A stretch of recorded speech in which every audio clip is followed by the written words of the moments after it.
नाजरीन, आज आपकी आवाज़ में एक नई हस्ती के साथ उत्तर प्रदेश लखनऊ में आपकी आवाज़ मौजूद है। और आपकी आवाज़ के हवाले से हमारे साथ जनाब लईक आगा साहब तशरीफ़ फरमा हैं, जो कि पार्षद भी हैं। और आज ये मौलाना मिर्ज़ा मोहम्मद अतहर साहब, जो कि ख़तीब अकबर भी जाने जाते थे, उनकी शख्सियत के बारे में आइए हम इनसे कुछ जानते हैं। और क्योंकि अभी जैसा कि मैंने अपनी पिछली वीडियो में आपको बताया था कि कल उद्घाटन है जो द्वार खुलने जा रहा है मौलाना मिर्ज़ा मोहम्मद अतहर साहब के नाम से, उसमें काफ़ी मेहनत इनकी है और इनसे शुरुआत है। तो आज हम आइए इनसे रूबरू होते हैं। और अस्सलाम वालेकुम जी। तो मैं आपसे पहला क्वेश्चन मैं ये आपसे जानना चाहता हूँ कि अपने व्यूवर्स को हम चाहते हैं कि बताएं कि अतहर साहब, मौलाना मिर्ज़ा मोहम्मद अतहर साहब, जिनको बहुत हर तरफ से प्यार मिलता है, पूरी मुल्क, उन्होंने पूरी दुनिया का कोई ऐसा कोना नहीं कि लखनऊ के सफ़र से शुरुआत करते हुए सब तरफ हो गए। तो ये जो उनकी शख्सियत के ऊपर थोड़ी सी रोशनी डालते हुए आपसे जानना चाहेंगे। देखिए, ख़तीब पूरे हिंदुस्तान में और पूरी दुनिया में वो ख़तीब अकबर के नाम से जाने जाते थे, अतहर मियाँ साहब, मौलाना अतहर मियाँ साहब। तो एक बड़ी शख्सियत थे। उसके बाद एक बेहतरीन स्पीकर थे, बेहतरीन ख़तीब थे।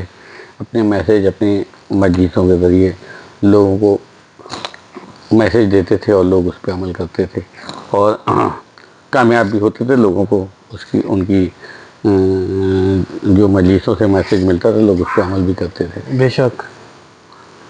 और ये जो आपका मतलब एकदम से ये इरादा जो शुरुआत हुई इसकी, ये कहाँ से? देखिए, अल्लाह ने हमें तीसरी बार सदस्य बनाया है, मतलब लोगों की मोहब्बत से और लोगों की से काम करते हैं, तो लोगों ने हमें फिर तीसरी बार चुना। जी जी जी। तो हमने इसके पहले भी पद्मश्री जनाब कल्ब सारी साहब के नाम का एक गेट पास करवाया था और एक कल्ब आबिद साहब के नाम का पास कराया था। कल्ब आबिद साहब का गेट बनना शुरू भी हुआ था, लेकिन किसी वजहों से वो रोक दिया गया। उसमें आसार करीमा ने ऑब्जेक्शन लगा दिया था। उसके बाद फिर मैं कार्यकारिणी में सदस्य बना, तो मैंने इसको अपनी पहली ही कार्यकारिणी की सदस्यता में पहले ही बार में इनका हमने ख़तीब अकबर साहब का गेट पास कराया। देखिए, मेरा गेट पास कराने की वजह सिर्फ यही थी कि हमारे जो भी बुज़ुर्ग हैं, जो भी हमारे बड़े हैं, जो भी हमारे ये बड़े उलेमा हैं, आने वाले वक्त में पीढ़ी को एक निशानी के तौर पर कुछ मिलना चाहिए। बिल्कुल। जब ये बना होगा और बच्चे अपने माँ बाप के साथ गुजरेंगे, तो वो ज़रूर पूछेंगे पढ़ने के बाद कि ये कौन थे। तो उनके पेरेंट्स उनको बताएंगे कि ये क्या थे। बिल्कुल। वरना आने वाले वक्त में अगर निशानियां नहीं होंगी तो लोग नहीं बता पाएंगे बिल्कुल कि ये कौन थे। तो इस नियत से मैंने कहा कि अल्लाह ने मुझे कहीं पे एक मौका दिया है, और जो मौका दिया है उससे हम क्यों ना अपनी कौम के लिए कोई ऐसे काम करके जाएं ताकि ता क़यामत तक जो है वो लोग उसको याद रखें। बिल्कुल। नहीं, माशाल्लाह, ये तो बहुत नेक जज्बा है आपका। और एक चीज़ ये कि ये आप इसमें खुद ही हैं, मतलब आपके साथ और भी कुछ लोग जुड़े? नहीं, इसमें किसी का कोई हाथ नहीं था। इसमें हमारा अपना था, हमारी अपनी, हम लोगों की पार्षद निधि है, उससे पैसा मिलता है हम लोगों को 2 करोड़ 10 लाख रुपए सालाना।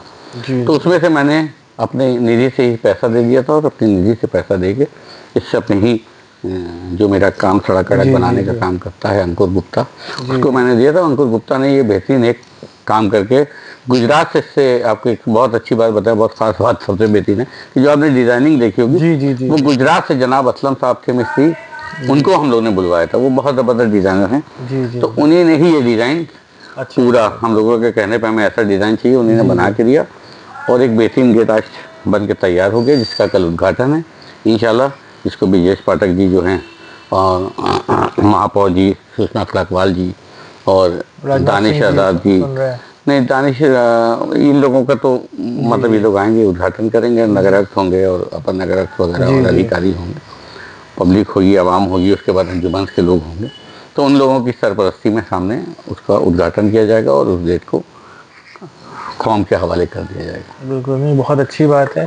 एक आपसे आखिरी सवाल कि ये ख़तीब अकबर जनाब मरहूम मौलाना अतहर साहब, इनकी कौमी खिदमत के उस पर थोड़ा सा मैं अपने व्यूअर्स को बताना चाहूँगा। देखिए, हमें याद है कि जब मुहर्रम बंद हो गया था और यहाँ पर बड़ी मुसीबतें थी, हम लोग ताल कटोरे से बड़े इमाम बढ़े जाते थे, गिरफ्तारियाँ होती थी।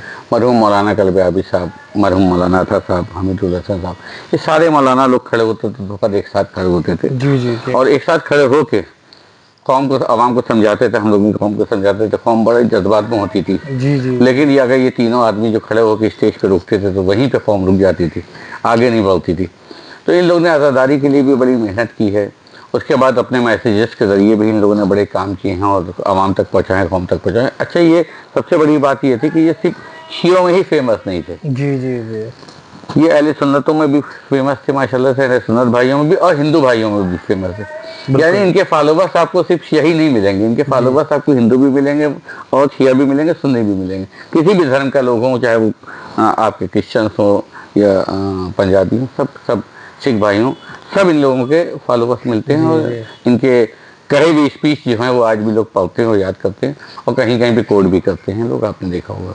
ओवरसीज फैन फॉलोइंग कहना चाहिए। ओवरसीज बिल्कुल बिल्कुल है, बहुत अच्छा। हम लोग खुश नसीब थे कि कम से कम इन लोगों की सरपरस्ती में, इन सभी मौलानाओं की सरपरस्ती में हम लोग ने जो हासिल किया, आज उन्हीं की हासिल की भी चीज़ों पर हम लोग आगे बढ़ रहे हैं। और हम लोग भी यही चाहते हैं कि अपने ज़रिए से कुछ ना कुछ कौम को फ़ायदा पहुँचाते रहें। वही चीज़ माशाल्लाह यासूब अब्बास साहब ने, उनकी पूरी जाहिर सी बात है, उनके औलाद, उनके बेसाहबजादे हैं, बेटे हैं उनके, तो उनकी जिम्मेदारी ज़्यादा बनती है, कंधों पे जिम्मेदारी है। बिल्कुल। वो बाखूबी माशाल्लाह काफ़ी सालों से इसको अंजाम भी दे रहे हैं। देखिए, जब कोई लोकप्रियता उनकी, कोई औलाद उस बाप की होती है जिसका नाम पूरी दुनिया में होता है, तो उसके सर पे बहुत बड़ी जिम्मेदारी होती है। और उस जिम्मेदारी को, उस इज्जत को कायम रखना और उस इज्जत को कायम करके उसके ऊपर ले जाना या उसी बराबर लेवल पे रखना बहुत बड़ी जिम्मेदारी होती है, और जिसको बखूबी यासूब अब्बास साहब मौलाना अंजाम दे रहे हैं, बहुत अच्छी तरह से चल रहे हैं, कौम की खिदमत कर रहे हैं।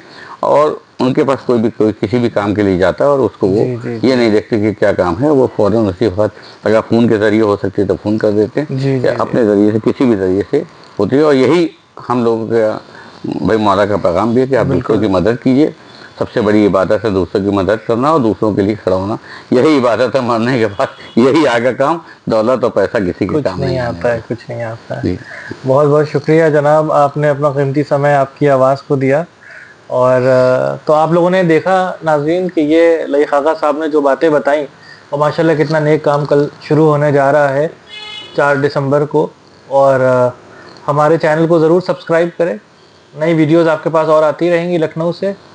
आदाब।